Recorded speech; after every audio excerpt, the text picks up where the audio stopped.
Hi everyone, welcome to another edition of Burton Ballers. And after a day of panic yesterday regarding Roman Abramovich asking for his loan to be repaid, I'm going to explain further about what is going on at the club and why there's no reason to panic. Welcome to the Burton Ballers. Ain't got no time for no stallers, yeah. We are the risers, we're not the fallers. Our channel is growing wider and taller. Yeah, we're here to give you the news about your dear beloved Blues, yeah. So if you like this YouTube channel, like, subscribe and turn on that bell. Yeah.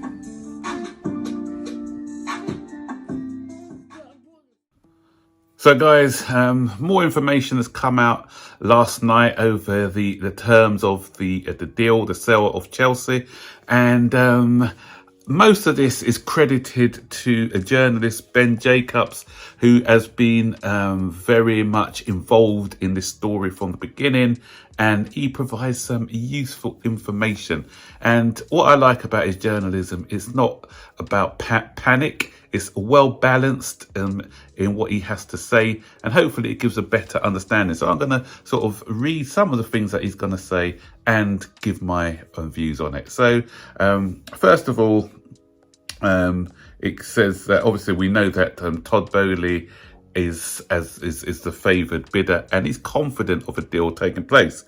So he starts off his article by saying it's a crucial week for the Chelsea sale, with Todd Boehly's consortium already into a 5-day period of exclusivity to try and sign a purchase agreement. This is more than just a formality, but after being named as a preferred bidder on Friday, the minority owner of Major League Baseball Los Angeles Dodgers is now favourite to take over one of the Big Six Premier League clubs from Roman Abramovich. Boehly is leading the talks and has Clear Lake Capital co-founder Behad Eghbali, Swiss billionaire Hans-Georg Wyss, Dodgers part-time chair Mark Walters, and property developer Jonathan Goldstein, who's the CEO of Kane International, which Boehly part owns.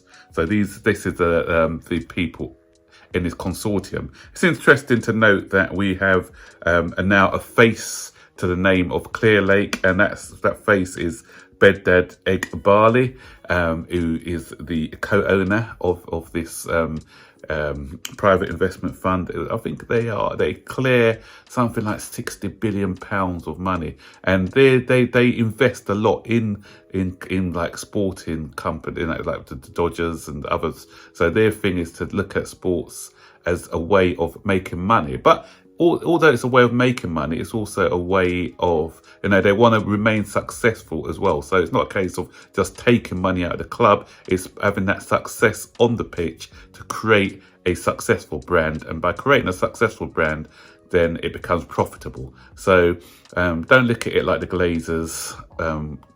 It's more of a way of, they will invest heavily and they'll take money out. So that's what's expected, because Roman Abramovich was totally different in that aspect. But, as long as they are investing big amounts in the club project and not letting that slide, then I'm happy. I don't mind what they do with the money, what they do with the profits, as long as I said, they're putting money into the club to make us stay competitive. So it goes on to say that the group is confident of completing a sale and has felt it would be named as a preferred bidder for weeks. But there was a late twist on Friday after Nice owner Jim Ratcliffe entered the race. The British billionaire, who now lives in Monaco, bypassed the process with an unexpected 11th hour bid of $5.32 billion. Ratcliffe's offer is genuine, and he also explored buying Chelsea in 2019. But he can't formally progress his bid until the period of exclusivity expires for the Boehly Group. So if the only way that Ratcliffe can really enter into the race is if something goes wrong with the Boehly group's bid if they decide to pull out, because with exclusivity and the boat it doesn't mean that you're obligated to buy. It means that if you look at the books, you go through some formalities, but then if you say no, I'm not interested anymore, or the selling club may say no, I don't want you anymore, then both parties are free to pull out during that 5-day period. So what happens next? So as it says, Bowley would lead talks with Chelsea to try and finalise a purchase agreement. If successful, the American will only hold a minor stake, with private investment firm Clearlake the majority owner. At Chelsea's request, they have guaranteed they will remain at the club until at least 2032. Remember, Chelsea said they wanted the new owners to have remain for at least 10 years for stability, so they've guaranteed that. I'm not sure it's going to be put into if anything's going to be written down, or whether it's a gentleman's agreement, and how binding that actually is. So I said before, I mentioned that before, I won't go into that, where I said a period of exclusivity doesn't guarantee a sale, and neither side is obligated to follow through. So I won't, that's the next paragraph. And but then the biggest sticking point at the moment, as we mentioned yesterday, was that Abramovich originally promised to write off the debt, but due to the sanctions against him, he can't legally do so right now. So what people were saying that he's going back on his agreement, and we have some idiots like this Stan Collymore, who doesn't know what he's talking about, saying, "Oh, I thought he loved the club. Why is he recording his loan?" Stan, a message for you and all the other idiots out there. He's not recording his loan. It's the government. He's not allowed under the terms of the sanction to recall the loan. So that's the situation at the moment. So anyway, so it goes on to say, so Abramovich originally promised to write off the loan, but due to the sanctions against him, he cannot legally do so right now. He must thus agree a deal with the UK government to convert it into equity. This is the most logical solution, and one that the government seems open to, even if it weakens the share value of the club. Otherwise, the Bowley Group must take on the debt at book value. So in the past few days, Chelsea have warmed to this approach, and they would ideally like to reconstruct the deal to pay off the debt from its parent companies, Fordstrom, to Jersey-based Camberley International Investments, believed to be linked or even controlled by Abramovich. Yet, should there be no link, and if Chelsea successfully prove this, the government would still rightly ask why the debt is being repaid there. So that does sound a bit dodgy if it's going into an account outside of the UK jurisdiction. So that's why the government probably won't go for that. And I did mention that yesterday in the video that I made. So the key point is Fordstrom can't pay anything to Abramovich under the sanctions, which makes this highly and hugely problematic. If they attempt this, the government could just block the sale. So I think something will be ironed out. So yeah, I can't see them going along with this, because the whole idea of the funds, they've got to be accountable. They've got to, and the government has got to be certain that none of this money is actually going to Roman Abramovich.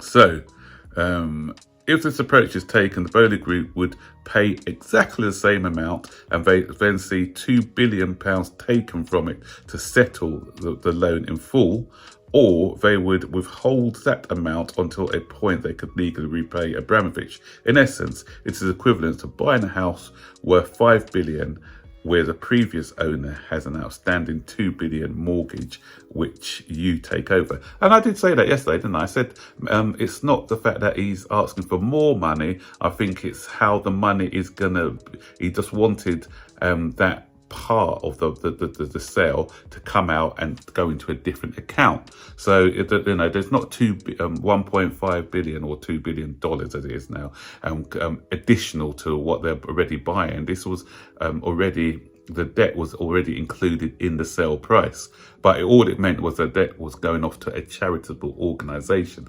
But now, rather than going into the same pot, Abramovich wanted it to go into a different pot, which has caused the government to, that's to raise alarm bells with the government. So that's why we have this sticking point. So is there anything else of note?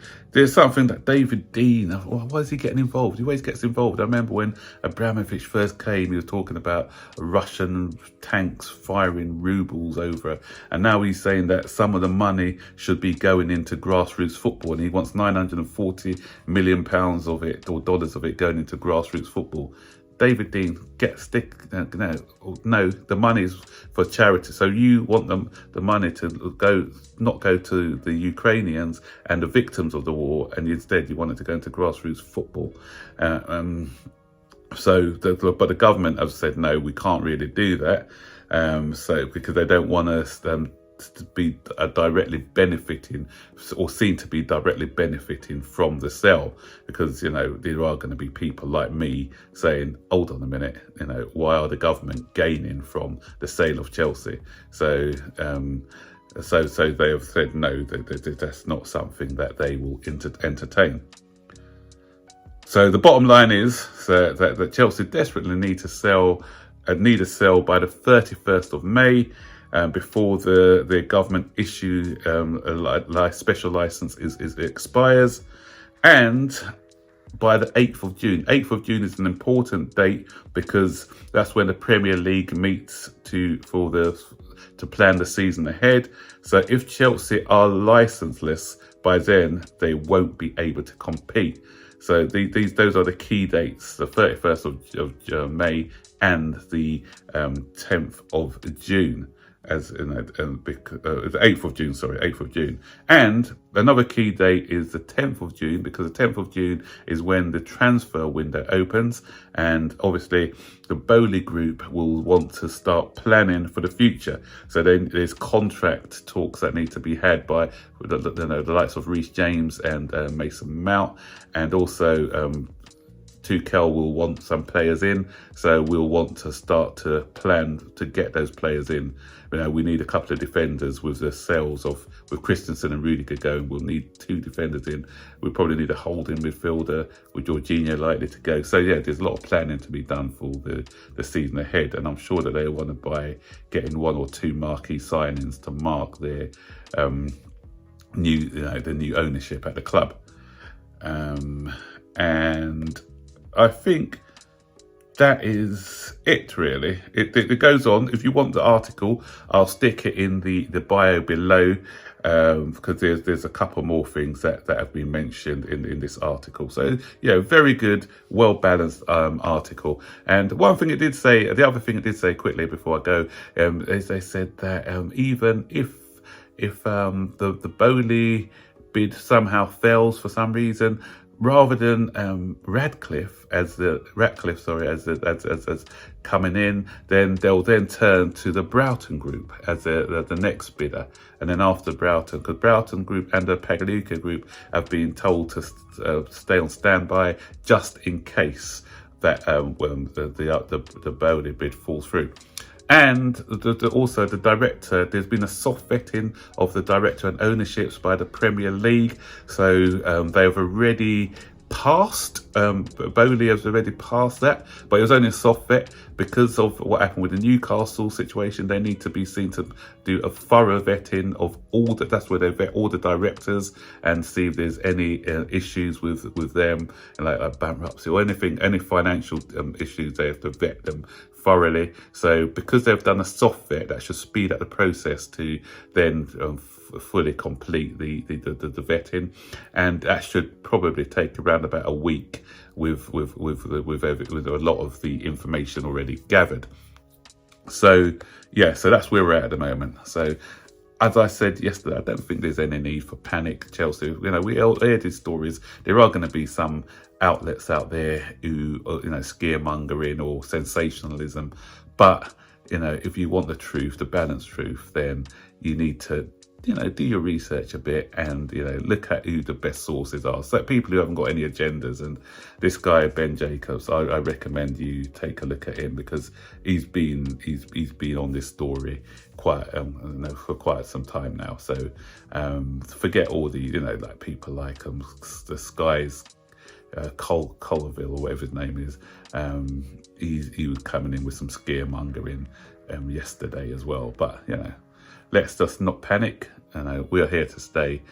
I've got every confidence that this deal will get done by the end of the month. I reckon it'll be done within the next week or two, really. And Mark Bowley will be our owner. We can start planning for the season ahead.